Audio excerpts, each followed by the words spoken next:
nettoie l'autel de parfum avant de rentrer. Mais pour ne pas mourir, pour ne pas offrir à Dieu n'importe quoi. Regardez Apocalypse chapitre 5, verset 12. Il disait d'une voix forte, l'agneau qui a été immolé est digne de recevoir la puissance, la richesse, la sagesse, la force, l'honneur, la gloire et la louange.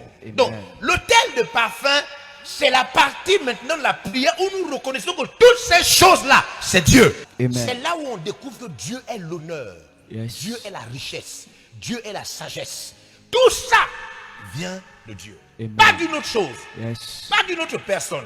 Normalement, la partie de l'adoration, de la prière, la partie de la louange, de la prière, c'est là où nos cœurs reviennent à Dieu. L'argent ne nous influence plus, le matériel ne nous influence plus parce que l'honneur, la puissance, la richesse, la vraie, ça vient de Dieu. La partie de la prière où nous reconnaissons Dieu pour ce qu'il est.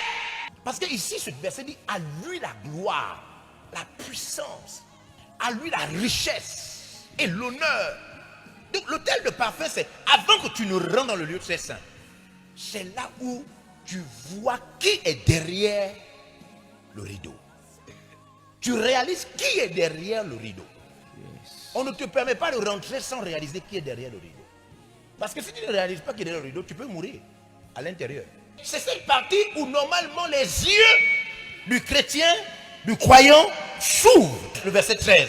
Et toutes les créatures qui sont dans le ciel, sur la terre, sous la mer, et tout ce qui s'y trouve.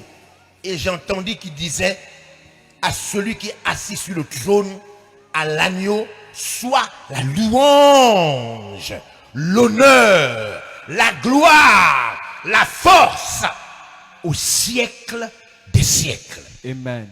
C'est la partie de la prière où nous rentrons dans l'extase. Nous devons croire que dans la prière, il y a une partie où nous allons dans l'extase, où nous croyons à Dieu chaque fois d'une manière exagérée, où nous reconnaissons que Dieu est vraiment grand. C'est la partie où tout ce qui est peur, culpabilité, rien ne doit rentrer dans le lieu très saint. Il ne doit pas avoir de doute, il ne doit pas avoir la peur, il ne doit pas avoir de crainte. Amen. Tu ne peux pas traverser ce rideau avec la peur, la crainte ou la culpabilité.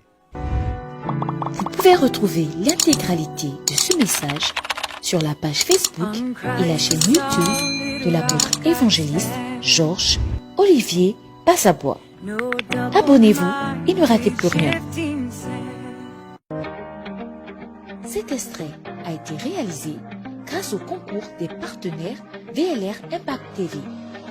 Merci, chers partenaires.